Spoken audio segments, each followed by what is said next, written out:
parcial de la próxima semana. ¿Qué temas van a entrar al examen parcial? Los temas de teoría que hemos estado viendo los días miércoles. Entra un tema de seminario que me falta seleccionar y un tema de una lectura que también lo selecciona. ¿Lectura también? Y les hago llegar a los delegados cuáles son esos temas que van a entrar para la evaluación. Bien, entonces ¿qué más? Bueno, el examen va a ser el día miércoles. Traten de llegar a la hora programada, porque empezamos. Ustedes saben que el examen es con ficha óptica. Traigan sus lápiz, sus borradores, prevean cualquier inconveniente, porque esos exámenes pues se envían a Lima para la corrección. Yo lleno la clave y la clave lo programan para que puedan corregir los exámenes. Bien, entonces empecemos. Vayamos directo al marco teórico. Bien, empecemos recordando cómo se divide el sistema nervioso. El sistema nervioso, habíamos mencionado que se divide en sistema nervioso vegetativo, llamado también autónomo, que forma parte del sistema nervioso periférico. Luego el sistema nervioso somático, que también forma parte del sistema nervioso periférico, y el sistema límbico, que forma parte del sistema nervioso central. Ya habíamos visto cómo el sistema nervioso vegetativo autónomo nos relaciona con el medio interno, es decir, con lo inconsciente. Va a inervar vísceras, es decir, cada vez que hablemos de fármacos que actúen en el sistema nervioso vegetativo, estamos hablando de fármacos que van a actuar a nivel de las vísceras. El sistema nervioso somático nos va a relacionar con el medio externo, es decir, con todo lo consciente, y va a inervar músculos y huesos. Cuando hablemos de fármacos que actúan controlando el dolor a nivel muscular o a nivel articular, estamos hablando de fármacos que controlan los dolores somáticos, porque actúan en esa zona. El sistema límbico, que es el sistema del cual vamos a hablar hoy día, se encarga de regular la memoria, el aprendizaje y las emociones. Bien, ya habíamos visto los fármacos que actúan en el nervio simpático, llamados fármacos simpático-líticos, fármacos simpático-miméticos o fármacos agonistas adrenérgicos o antagonistas adrenérgicos, ¿cierto? Luego los fármacos parasimpáticos, parasimpático-lítico, parasimpático-mimético o fármacos agonistas colinérgicos o antagonistas colinérgicos. Bien, los fármacos que actúan en el sistema entérico lo vamos a ver más adelante. Hoy día nos centramos acá en este sistema, el sistema límbico. Bien, acá tenemos la gráfica del sistema límbico. Sabemos que la palabra límbico viene de límite, ¿no es cierto? Límite. Todo lo que ustedes ven acá de color anaranjado claro se refiere al sistema límbico. Entonces, el sistema límbico va a estar formado por la corteza límbica, que viene a ser todo esto de acá, el perímetro, y todo lo que está en la parte interna viene a ser los núcleos subcorticales. Entonces va a tener dos estructuras, la corteza y los núcleos subcorticales.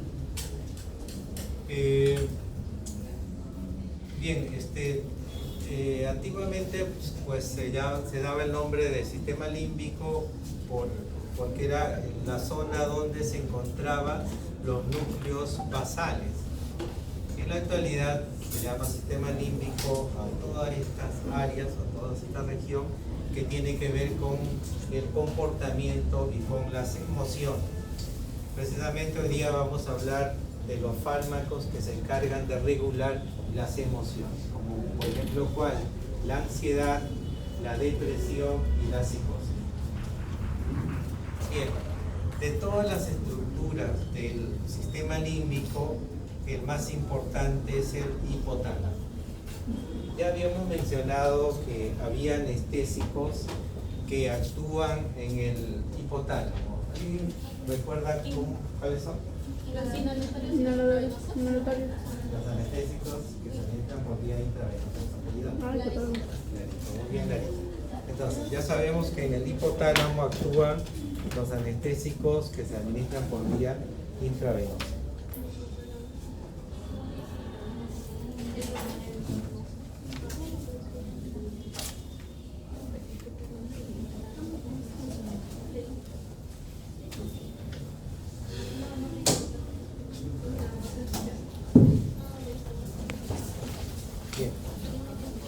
Adicional a ello, el hipotálamo es de importancia vital. ¿Por qué? Porque en el hipotálamo van a actuar todos los fármacos que bajan la fiebre o que regulan la temperatura. Metamizol, paracetamol van a actuar en el hipotálamo haciendo que la temperatura se normalice cuando está elevada. ¿Qué más regula el hipotálamo? El apetito, ¿no? El deseo de comer, el deseo de beber, se regula en el hipotálamo. Una persona que quiere adelgazar tiene que tomar fármacos que inhiban la función del hipotálamo y por lo tanto disminuyan el apetito. Entonces, esa es la importancia del hipotálamo. Pero también acá hay que mencionar la función de otra estructura, esto de acá, viene a ser la amígdala, ¿cierto? Cuando hablamos de amígdala, la mayoría de veces puede pensar del órgano que se encuentra en la garganta, ¿cierto? Pero también hay una estructura que se llama amígdala en el cerebro, ¿no? En el sistema límbico. La amígdala, ¿qué regula? Regula la ira, es decir, la cólera, regula el miedo. Precisamente todo paciente que tenga un cuadro de ansiedad, de depresión, pues va a tener miedo. ¿Por qué? Porque se activa esta zona que viene a ser la amígdala. La amígdala también tiene que ver con la recompensa. La satisfacción de haber conseguido algo se regula también en la amígdala. Bien, continuemos. Veamos la anatomía del sistema límbico. El sistema límbico está formado mucho por la parte externa, que es como un cinturón, que viene a ser la corteza límbica, y en la parte interna va a estar el núcleo subcortical. ¿Qué estructuras forman parte de la corteza límbica? Todas las estructuras que tienen la forma de curvas, ¿no? Entonces, a eso se le conoce con el nombre de circunvolución o también se le llama giro. Se dice la circunvolución del cuerpo calloso o giro del cuerpo calloso, la circunvolución subcallosa, la circunvolución para hipocampo, la circunvolución del hipocampo, la circunvolución dentada.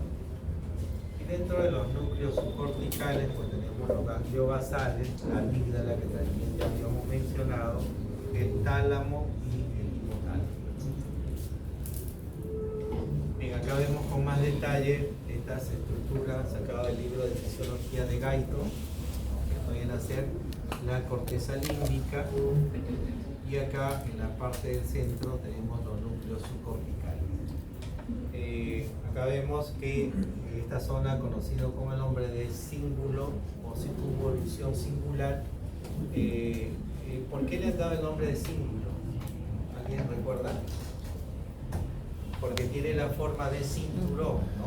O de correa, como una correa acá enganchadita, ¿no?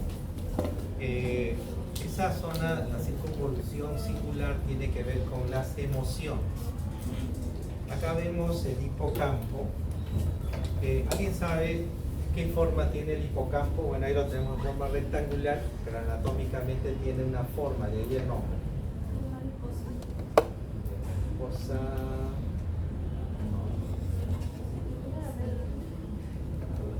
¿Qué forma tiene?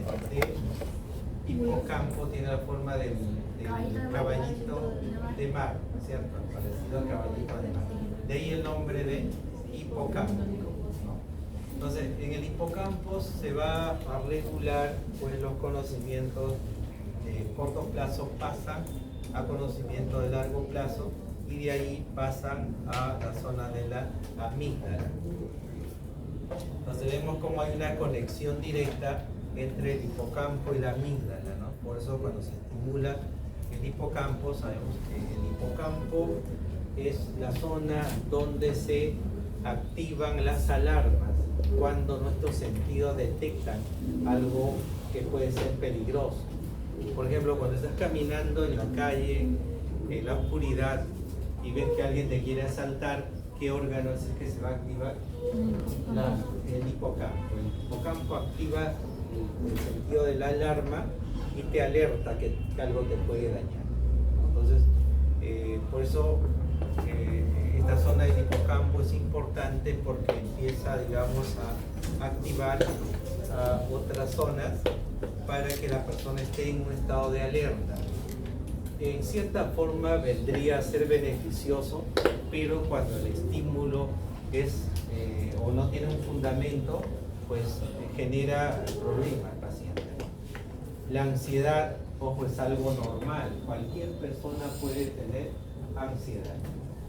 La ansiedad es generada por el aumento de la serotonina y la noradrenalina.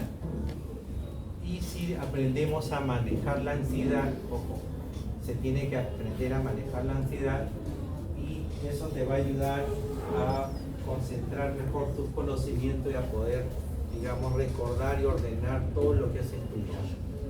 Entonces, por eso es importante dominar la ansiedad.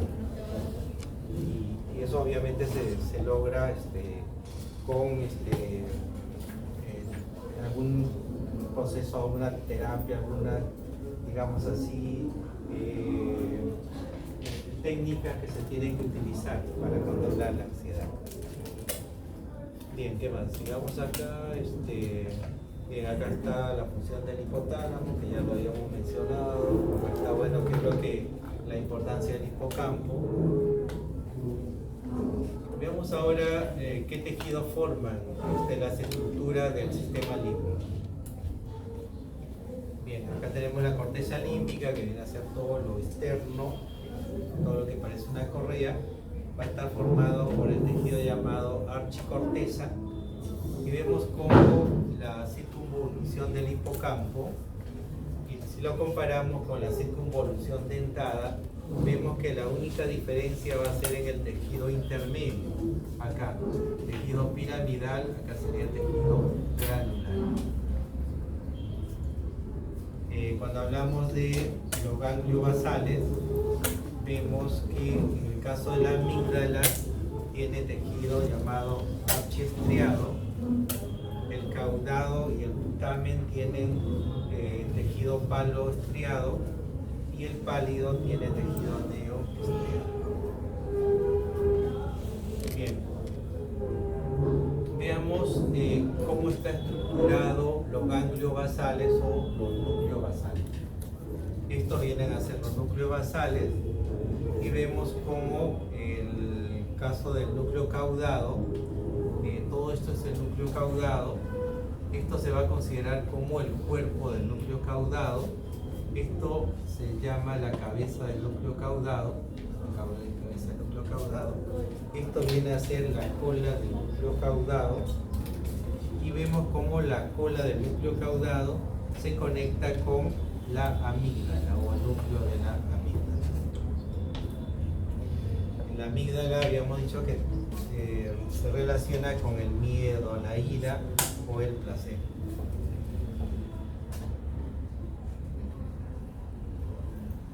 Bien, ¿cuáles son los neurotransmisores que son de importancia en el sistema límbico? Tenemos la serotonina y la dopamina. Bien, sabemos que la serotonina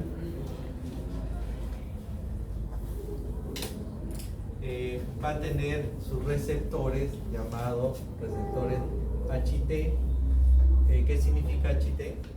Hidroxititamina.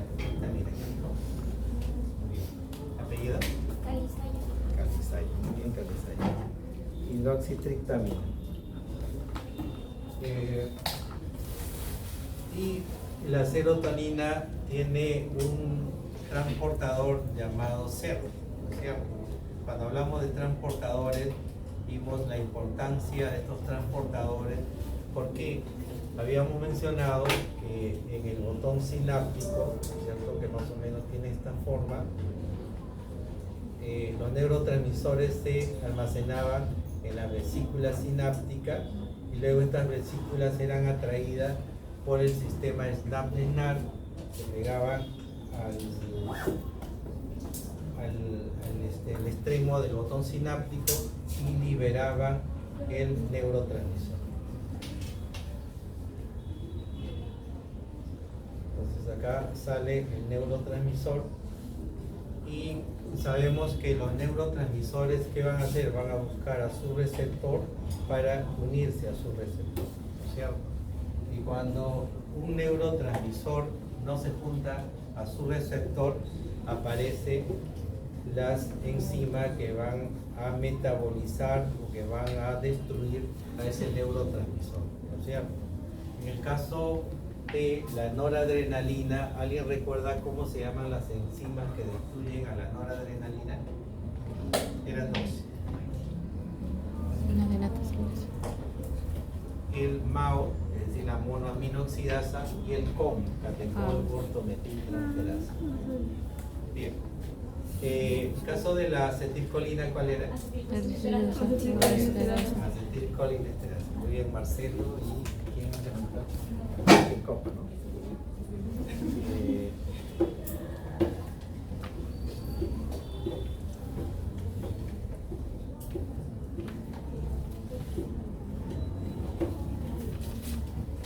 Bien, entonces de la misma forma, cada neurotransmisor va a tener una enzima que se encarga de destruirlo cuando no se junta a su receptor.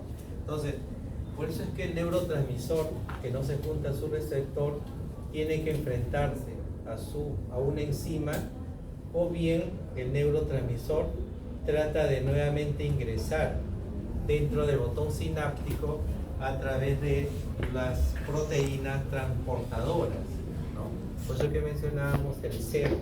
El SER se va a encontrar acá, una proteína transportadora, y hace que la serotonina, cuando no es destruida por su enzima, vuelva a ingresar dentro del botón sináptico. La dopamina, cuando no es destruida por la enzima, hace que el DAT, es decir, el transportador de la dopamina, haga que ingrese nuevamente dentro del botón sináptico. La mayoría de los problemas que tienen que ver con la ansiedad, la depresión y la psicosis, con la enfermedad mental, se deben a la deficiencia de neurotransmisores o al exceso de neurotransmisores. Entonces, cuando hay exceso, obviamente ustedes le tienen que dar a su paciente fármaco que disminuyan ese exceso de neurotransmisores. Y cuando hay déficit o falta de esos neurotransmisores, ustedes le tienen que dar fármaco que hagan que esos neurotransmisores no sean destruidos por las enzimas, o bien que ese neurotransmisor no ingrese nuevamente hacia el botón sináptico y compensen esa falta o déficit de neurotransmisor. Entonces, eso va a ser, digamos, la mecánica para aplicar terapéutica en las enfermedades que tienen su origen en el sistema límbico. Y entonces ya sabemos que el transportador de la dopamina es el DAT y que los receptores de la dopamina son el D1, el D2, el D3, el D4 hasta el D5. Bien. Luego tenemos esa gráfica que en las 3 últimas clases la vamos mencionando porque es importante que ustedes sepan dónde se forman los neurotransmisores. En la sustancia negra, ¿qué neurotransmisor se forma? Dopamina. Dijo Marcelo primero.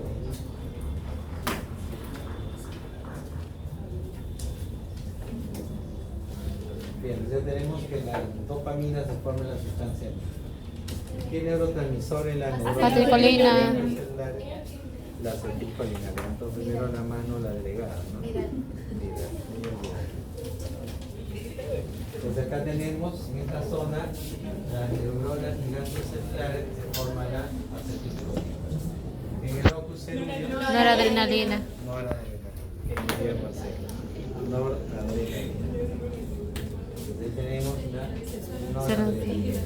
En el núcleo de Rab, Serotonina. la serotonina. Muy bien. Vidal. Entonces, fíjense, es importante saber en qué zonas se forman estos neurotransmisores, porque, por ejemplo, cuando hablamos de la ansiedad,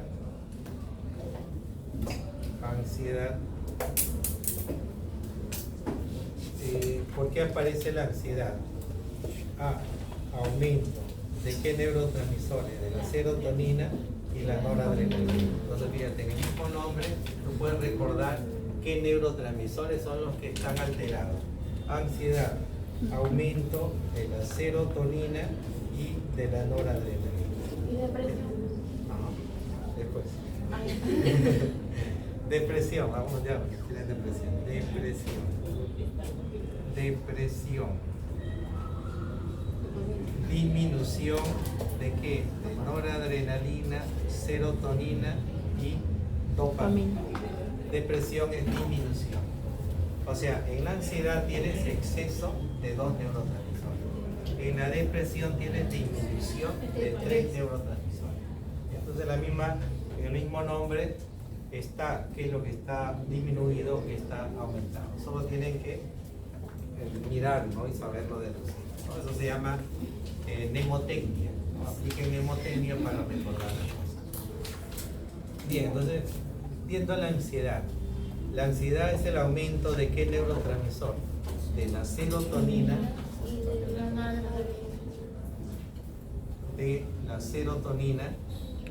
y de la noradrenalina.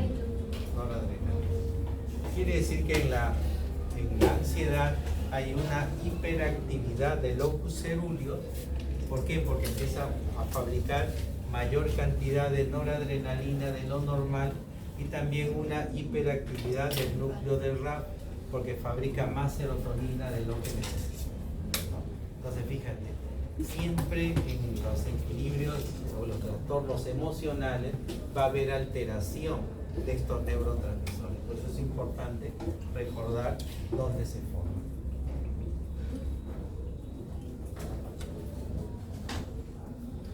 Bien, veamos para qué sirven estos neurotransmisores. Acá tenemos la norepinefrina, que es la función de la norepinefrina, la serotonina y la dopamina. Vemos cómo cuando tú no duermes en la noche porque quieres estudiar, la norepinefrina es la que te da la vigilia. Para no dormir tienes que activar tu noradrenalina. Cuando tú quieres lograr algo, quieres estar motivado, quieres estar, digamos así, con esa fuerza para lograr lo que tú deseas, necesitas noradrenalina o norepinefrina. La serotonina te da el impulso, ¿no? A veces dice, uy, quiero agarrar el ratón, pero no me atrevo. Entonces, cuando en tu cuerpo se forma la serotonina, pues tú te llenas de valor y agarras al ratón o agarras a la rata, ¿no? Entonces, la serotonina te da ese impulso que hace que tú empieces a hacer algo, ¿no? Mientras los otros no lo hacen, tú ya lo estás haciendo, ¿no? Entonces, ahí tienes la serotonina que te da esa ventaja. La agresión, el trastorno del apetito tiene que ver también con la serotonina, ¿no? El deseo sexual también lo tiene que ver la serotonina y la dopamina. Vimos cómo en los 3 casos de los 3 neurotransmisores hay algo en común, la actitud talántica. ¿Qué significa la actitud talántica? La forma de cómo cada uno ve las cosas. Y te vas a dar cuenta que cada uno tiene una forma distinta de ver las cosas, ¿no? Cuando tú en la anamnesis converses con tu paciente, te vas a dar cuenta, ¿no? Cómo algunos ven las cosas de un punto de vista positivo, mientras que otros lo ven la misma cosa, pero desde un punto de vista negativo, ¿no?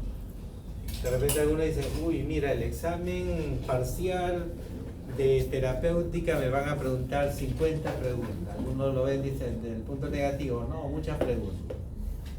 Y otros dicen, no, mejor, ¿no? Que bueno que sea 50 preguntas, tengo más alternativas para aprobar el curso. Entonces, eso se llama la actitud talante. Entonces, talante es la forma de ver las cosas de una forma distinta. Cada uno pues lo ve desde el punto de vista positivo o desde el punto de vista negativo, ¿no? Bien. Tenemos que todos lo vean desde el punto de vista positivo el examen, ¿no? Del día miércoles. Va a estar fácil, no te preocupes. ¿Miércoles? El próximo miércoles. ¿Este miércoles? Bien. Recuerden que los trastornos de la conducta van a ser corregidos o, bueno, controlados por los medicamentos llamados psicofármacos. ¿Qué hacen los psicofármacos? Van a modificar esos trastornos de la conducta. Tal es así que existe un grupo de fármacos para cada trastorno de la conducta. Ejemplo, la ansiedad. Cuando una persona tiene ansiedad, la ansiedad se controla con fármacos Ansiolíticos. ansiolíticos. Ansiolíticos. Ah, ¿Quién? La depresión es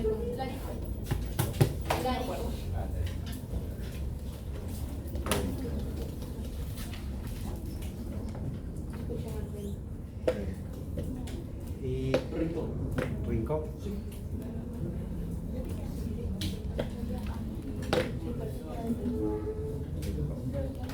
Ok. Muy bien, entonces, cuando tu paciente tenga ansiedad, le tienes que dar fármacos ansiolíticos, ¿no es cierto? Entonces, ¿qué hacen los fármacos ansiolíticos? ¿Aumentan o disminuyen neurotransmisores? Disminuyen, ¿no es cierto? Porque la ansiedad, habíamos dicho, que era aumento de qué neurotransmisores? Serotonina y noradrenalina. Entonces estos fármacos tienen como objetivo disminuir esos neurotransmisores. Bien, ojo, la ansiedad es normal, a cualquiera de nosotros nos puede dar ansiedad. Debemos aprender la ansiedad, a controlar la ansiedad. No debemos dejar que la ansiedad nos venza. Ojo, hay algunos que por ejemplo van a dar un examen y están con el temor de qué me irán a preguntar en el examen. Y la ansiedad, si te dejas vencer por la ansiedad, puede ser perjudicial. Si tú dominas la ansiedad, estás tranquilo, tú dices, no, he estudiado, no hay por qué estar nervioso en el examen. Entonces, la serotonina y la noradrenalina actúan beneficiándote, porque sabemos que la serotonina tiene que ver con el aprendizaje, ¿cierto? Entonces, la ansiedad, si tú lo controlas, te va a ayudar en el aprendizaje, te va a ayudar a recordar, te va a ayudar a dar un buen examen. Bien. Luego tenemos la depresión. Depresivo. Muy bien, Rincón, ¿verdad? Marcelo. ¿Qué más? ¿Sí? Entonces, la depresión se controla con fármacos antidepresivos. Ojo, la ansiedad es normal. Cualquier persona puede experimentar ansiedad. ¿La depresión es normal? No, la depresión sí es patológica. La depresión te lleva a hacer cosas sin que tú te des cuenta. Por ejemplo, cuando has preguntado a una persona que hizo algo no adecuado, te dicen, uy, no recuerdo haberlo hecho. ¿No es cierto? ¿Por qué? Porque la depresión te lleva a hacerlo sin que tú te des cuenta. Hace algunos días veíamos en la televisión, en Salud, creo que era en Lima, a una residente de neurología se arrojó del piso, ¿no? Y perdió la vida. Ojo. Y lo hizo sin saber, ¿no?, que lo estaba haciendo. ¿Por qué? La depresión te lleva a eso. Ojo. Entonces es necesario controlar la depresión. Entonces la depresión es aumento o disminución de neurotransmisores. Disminución de neurotransmisores. Se necesita que el paciente tome fármacos para compensar esos neurotransmisores que le están faltando. Y luego ya tenemos la psicosis. ¿Con qué se trata? Antipsicóticos. Antipsicóticos. Bien. Ojo, pero ¿qué otro nombre se le da a los antipsicóticos?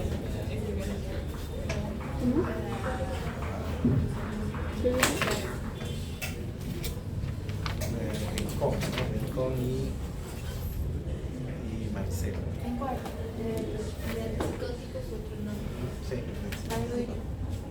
Bien, ¿qué otro nombre se le da a los fármacos antipsicóticos? Ojo, en alguna literatura ustedes van a leer, dice, este fármaco es un tranquilizante mayor. Entonces, cuando nos referimos a antipsicótico, se le puede llamar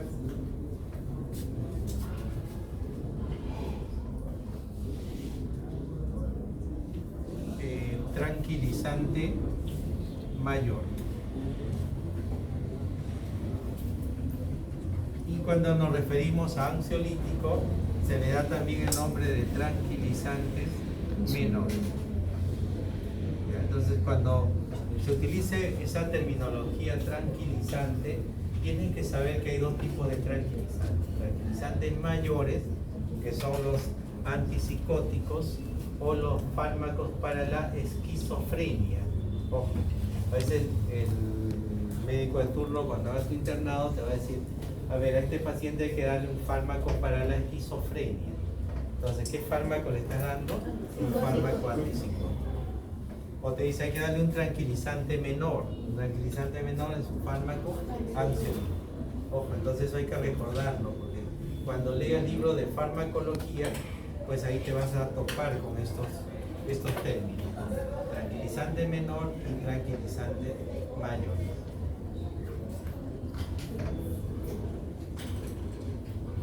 Bien. Empecemos viendo la ansiedad. Ya les había adelantado que era la ansiedad, aumento de norepinefrina y serotonina. Vemos como el locus coeruleus y el núcleo del RAS fabrican ese exceso de neurotransmisores. Y vemos acá como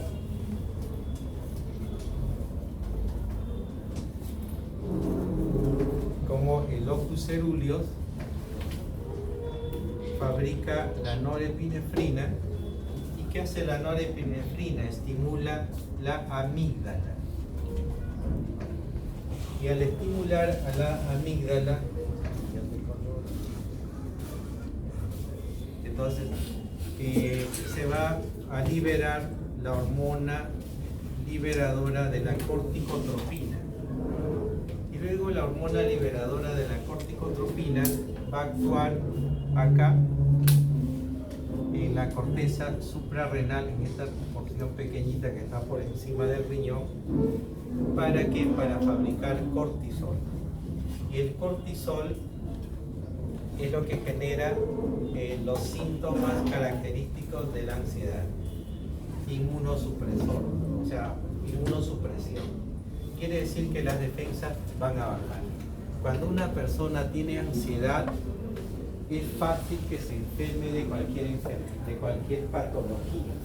¿Por qué? Porque tus defensas están bajas.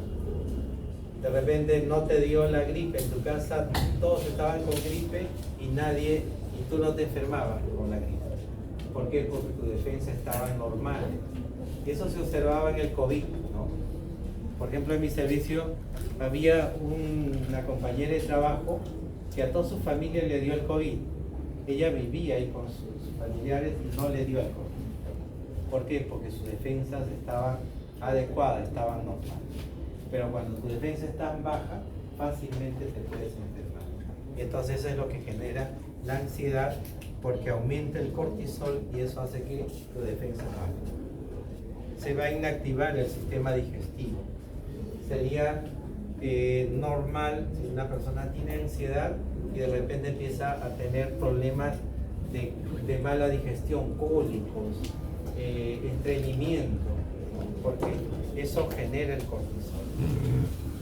Altera el sistema reproductor. La ansiedad afecta, en caso de los varones, en la potencia sexual. Si el novio se casa, va a su luna de miel y va con ese estado de ansiedad, pues no va a tener una luna de miel, sino una luna de hielo, porque va a estar afectado su sistema reproductor. Entonces eso es un poquito para entender cómo la ansiedad puede afectar, ¿no? Ciertas funciones del cuerpo.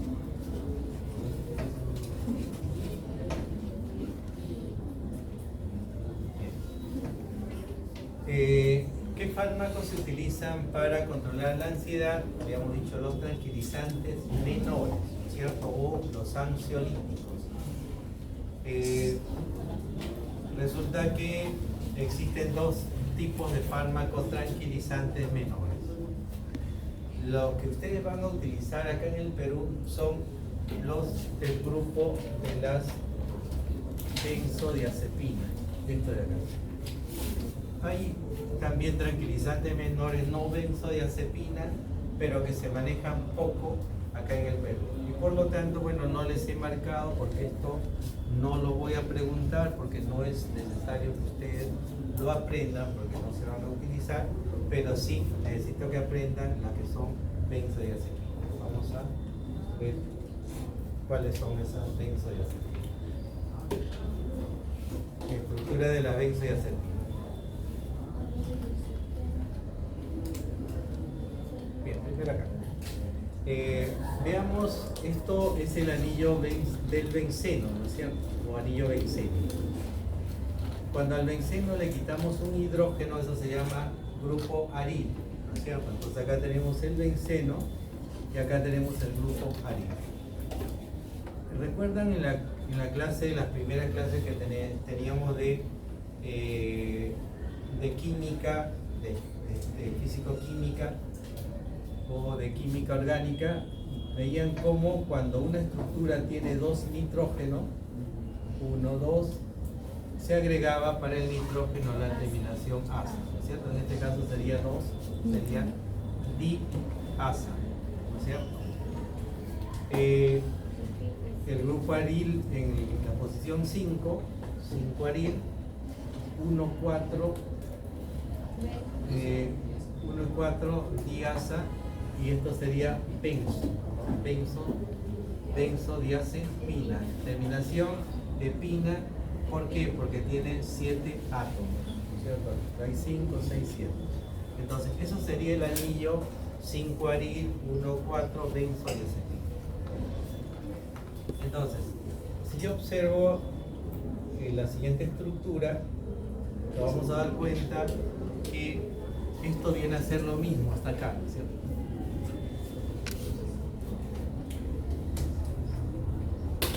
Bien, hasta acá es igual, ¿no? Todo esto es la benzodiazepina. De ahí el nombre de benzodiazepina. Pero le agregamos esta estructura. ¿Cuántos nitrógenos tiene?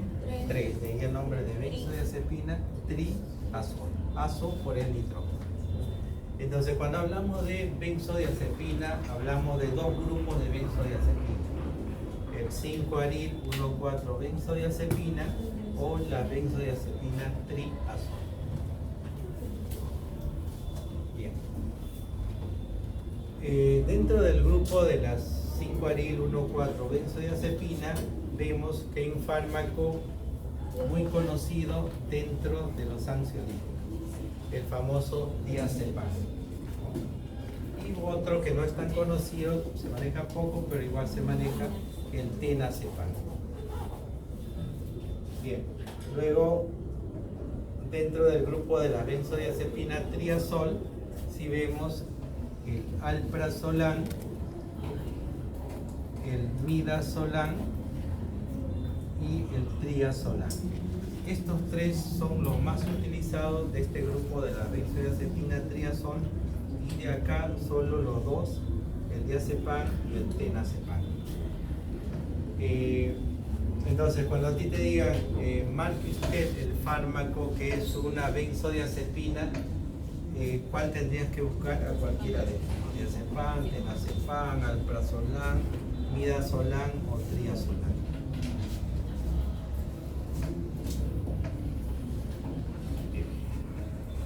Veamos ahora, estas son las estructuras de todo lo que son de la primera clasificación: 5-aril, 1,4, ¿no es cierto? Benzodiazepina. Esta es la estructura clásica, ¿no es cierto? Todos tienen la misma estructura química. Vemos acá el diazepam, al lorazepam, ¿no es cierto? Luego tenemos con el anillo de 3 nitrógeno, donde está el alprazolam, está el clobazam, ¿no? Ojo, de todos los fármacos ansiolíticos, hay uno que tiene menos reacciones adversas. ¿Cuál es?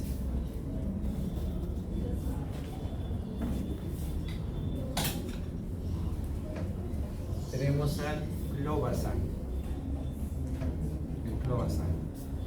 Ojo, todos los fármacos ansiolíticos, cuando tú le das a tu paciente, al día siguiente tu paciente va a tener el efecto resaca. Ojo. ¿Y por qué el efecto resaca? Porque los síntomas que va a tener tu paciente es parecido a la resaca. Cuando vas a una fiesta, al día siguiente, ¿qué has sentido? La resaca, ¿cómo se conoce? Dolor de cabeza, mareos, vómitos, y caminas así, ¿no? Entre alto y bajo, como si caminaras en algodón, ¿no es cierto? Eso se llama efecto resaca. Cuando un paciente toma fármacos ansiolíticos, es normal que tenga ese efecto resaca al día siguiente. Va a tener eso, dolor de cabeza, va a tener debilidad. ¿Y los efectos son siempre? ¿Son siempre, sí o sí? Casi siempre, ¿no? Porque hay algunos que no son tan sensibles y en algunos no se manifiestan, pero casi siempre, ¿no? Yo diría en un 60%, más de la mitad. Entonces, va a haber esa manifestación de dolor de cabeza, cansancio, en algunos les genera hasta vómito, pero el único que no produce esos efectos, ¿cuál es? El clobazam. Oh, el clobazam es el medicamento que no produce el efecto resaca. Incluso hay estudios que, por ejemplo, en la NASA lo utilizan. Ustedes saben que en la NASA envían a los astronautas hacia otros planetas, ¿no es cierto? Imagínate que tú eres un astronauta ahorita y que te digan, a ver, te voy a enviar a Mercurio. Y dices, uy, pero ¿qué habrá en este planeta? ¿Habrá vida, no habrá vida? ¿Llegaré o no llegaré? De repente llego a una zona donde no hay oxígeno y no puedo respirar. Imagínate, ¿no? Muchas cosas que puedes pensar, y eso, lo desconocido siempre da temor, ¿no es cierto? Y entonces a todos los astronautas en la NASA, antes de enviarlo a otro planeta o a otro lugar, ¿qué le dan? Clobazam. ¿Para qué? Para controlarle esa ansiedad a lo desconocido. Y los astronautas pues van sin ningún temor, ¿no? A lo desconocido, ¿no? Gracias al clobazam.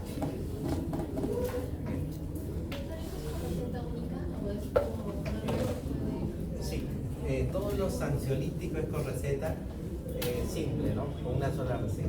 ¿Por qué? Ojo, los ansiolíticos deben de sí o sí manejarse con receta. ¿Por qué?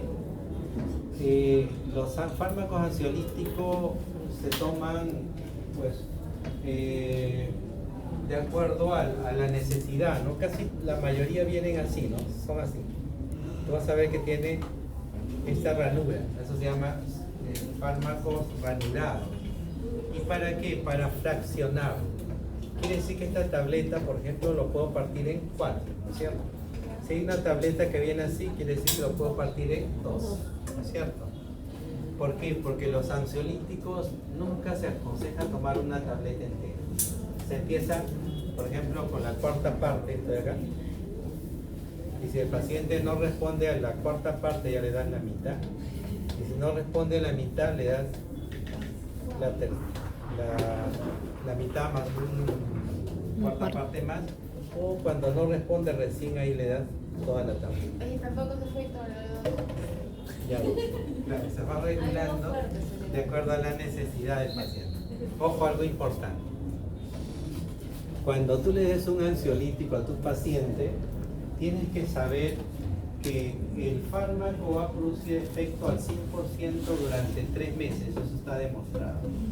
El paciente te va a decir, doctor o doctora, este medicamento me fue bien y me controló la ansiedad. Y vas a ir viendo cómo pasan después cuarto, quinto, sexto mes y el paciente va a ir perdiendo efecto a ese ansiolítico. ¿Por qué? Porque su organismo se adapta al ansiolítico. Y una vez que se adapta, el fármaco ya no hace efecto. Entonces, lo que quiere decir que al paciente que tiene ansiedad, si le has dado un ansiolítico, cada cierto tiempo le tienes que estar cambiando de fármaco. ¿Por qué? Porque el paciente ya no responde a ese fármaco. Primero le das, por ejemplo, diazepam, luego el paciente dice, doctor, ya este medicamento no me controla la ansiedad. Luego le das alprazolam, igual, después a los 4, 5, 6 meses llega y dice, doctor, ya no me responde, ¿no? Luego le das clobazam, ¿no? Y así vas rotando un fármaco diferente para que le controle la ansiedad. ¿Y todo su vida va a ser así? Toda su vida va a ser así. Hay un personaje muy conocido, Michael Jackson. Michael Jackson, él tomaba medicamentos para la ansiedad y su médico de cabecera le había dado todos los medicamentos y ya ninguno hacía efecto en Michael Jackson, ningún ansiolítico. Y empezó a probar con fármacos hipnóticos. El midazolam, que estaba en el grupo anterior, que es un fármaco hipnótico, su médico le empezó a dar midazolam. Estuvo así algunos años, le controlaba la ansiedad y luego su organismo se acostumbró al midazolam, ya no respondía al midazolam. ¿Qué hizo su médico? Como no encontraba alternativa, probó con el propofol. Empezó a darle propofol. El propofol, que es un fármaco Sí, sí, anestésico, ¿no es cierto? Cuando tú te lo aplicas a la vena, inmediatamente ¡pum!, te hace perder la conciencia. Y al perder la conciencia, pues Michael Jackson se relajaba. Y entonces el médico dijo, uy, al final ya logré relajar a Michael Jackson. Le aplicaba propofol, pasó algunos años y luego ya no respondía tampoco al propofol. ¿Qué hizo? Y asoció propofol con midazolam. Y esto fue la causa de su muerte, ¿no? El exceso de dosis generó muerte de Michael Jackson y al final, pues, la historia dice que ya está ahí nomás. Entonces, fíjate, ese es el problema de usar ansiolíticos. El organismo se va adaptando y llega el momento que vas a perder el efecto a ese fármaco y tienes que probar con otros, ¿no? Y cada vez con un fármaco más fuerte. Ojo, un fármaco que nunca debe tomar un estudiante es un ansiolítico. ¿Por qué? Porque los ansiolíticos tienen como reacción adversa amnesia anterógrada o amnesia retrógrada. ¿Qué significa eso?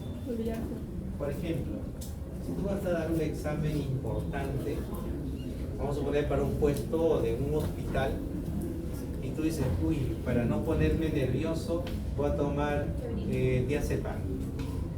Tomas tu diazepam, resulta que un mes estuviste estudiando mañana, tarde y noche. Estudiaste, ¿no? Y ibas seguro de que lo que te preguntaban, pues lo ibas a saber. Pero tomaste el diazepam, resulta que te dan el examen, vas a desarrollar, mira, esta pregunta, sí lo leí, pero no me acuerdo, ¿no? ¿Por qué? Porque los ansiolíticos generan eso, amnesia anterógrada. Y si en un tiempo tienen una depresión o algo así, si solamente toman por un tiempo, ponle menos de un mes, ¿eso queda para siempre? No, si lo suspende ya no. Ya, se va a Claro. Sin tomar ansiolíticos y sé que eso pasa. Claro, o sea, la ansiedad hay que ponerle fuerza de voluntad para controlar la ansiedad. ¿No? Hay técnicas para controlar la ansiedad. Por ejemplo, cuando una persona sufre de ansiedad y no puede dormir, ¿qué se hace? Dice que se tome líquidos calientes en la noche y eso lo relaja y se duerme. O, bueno, cualquier, hasta el agua de azar, ¿no? Que es un producto natural, también te puede relajar y te duerme. La leche, ¿no? También funciona. Y ya cuando eso no funciona, recién pasas los auxilios. Bien. Bien, entonces no tomes diazepam para el examen de terapia. Bien, ¿cómo actúan los fármacos que son benzodiazepina? ¿No? Sabemos que van a actuar sobre el receptor GABA, por cierto, que tiene 5 subunidades.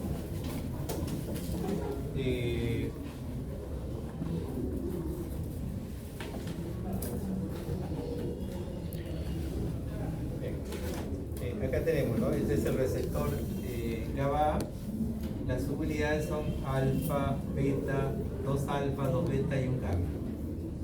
El neurotransmisor GABA, habíamos visto que se unía entre la subunidad alfa y beta, ¿cierto? Entre alfa y beta. Y las benzodiazepinas, que son los fármacos ansiolíticos, ¿sobre qué subunidad se juntan? Sobre alfa y gamma. Ojo, los exámenes a veces viene así en el examen, dice, la benzodiazepina, ¿en qué subunidad del receptor GABA se junta? Entre alfa y gamma. Acá está, ¿no? La benzodiazepina se une entre alfa y gamma. Bien, ¿qué más? A ver acá, verificamos. La clasificación de la benzodiazepina. Bien, la benzodiazepina se van a clasificar de acción ultra breve porque tienen una duración menor a 3 horas. Ejemplo, el solpidem. No se maneja tanto, pero igual ahí está como ejemplo. Los de acción breve porque van a durar más de 6 horas, tenemos el Diazolam. Y los que sí se manejan, y sobre lo que sí vamos a preguntar, son los de acción intermedia, que van a tener una duración de menos de 24 horas. ¿Y a quién tenemos ahí? Al alprazolam y al bromazepam. Para que tomes todo como broma, el bromazepam.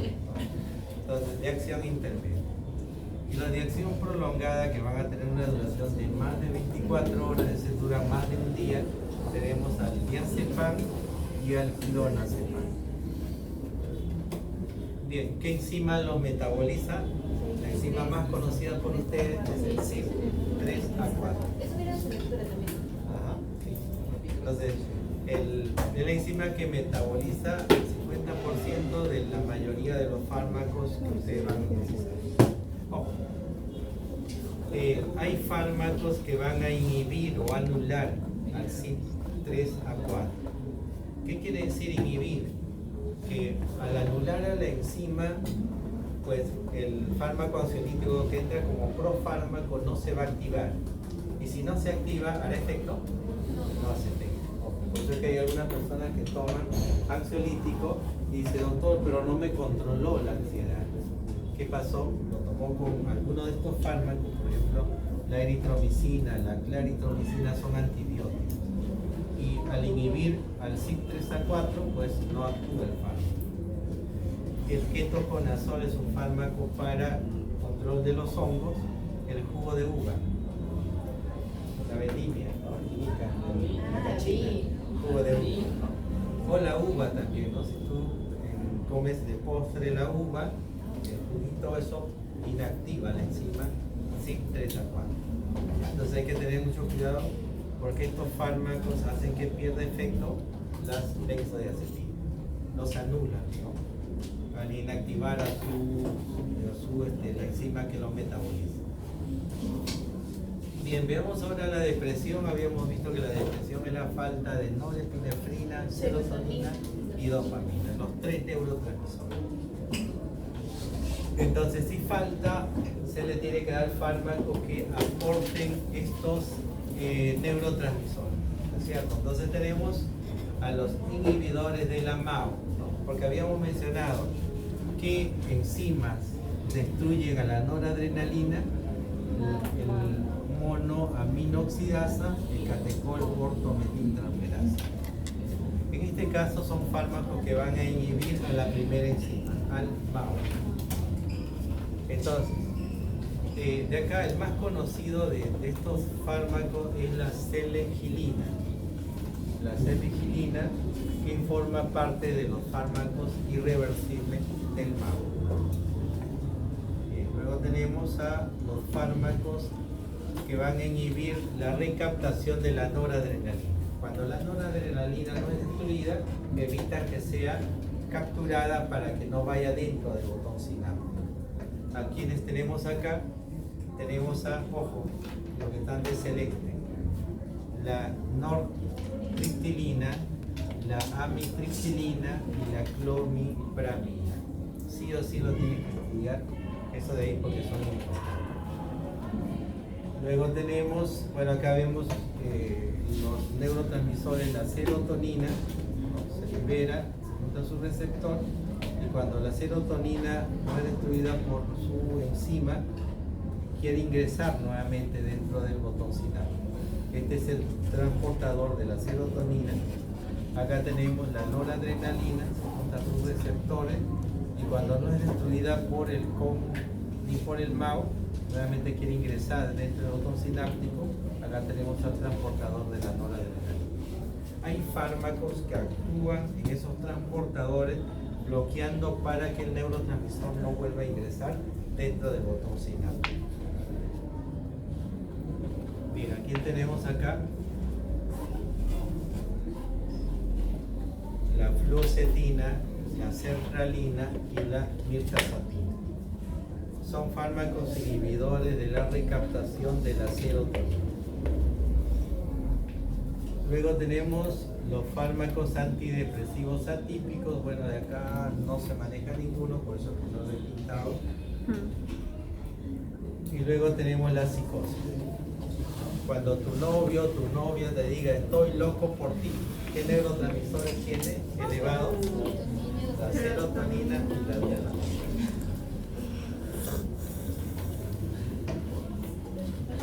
Bien, ¿qué fármacos se utilizan para el tratamiento de la esquizofrenia o la enfermedad mental o para la locura? Tenemos estos fármacos: la clorpromacina, la flufenacina, la trifluoperacina. Estos tres son bastante manejados en el hospital. Cuando vayas a hacer tu internado, hay un área del hospital que se llama salud mental, y ahí vas a tener que recetar bastante estos fármacos: la clorpromacina, la flufenacina y la trifluoperacina.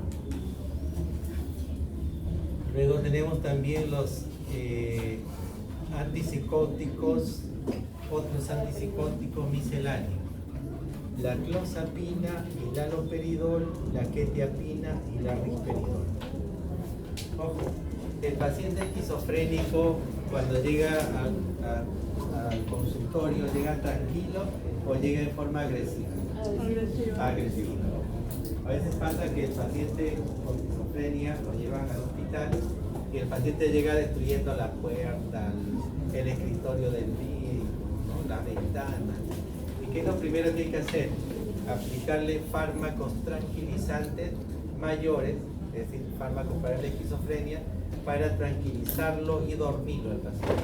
Y de esa forma ya no lo controlas y ya no destruye el hospital. El que más se utiliza en el hospital es el haloperidol, digamos.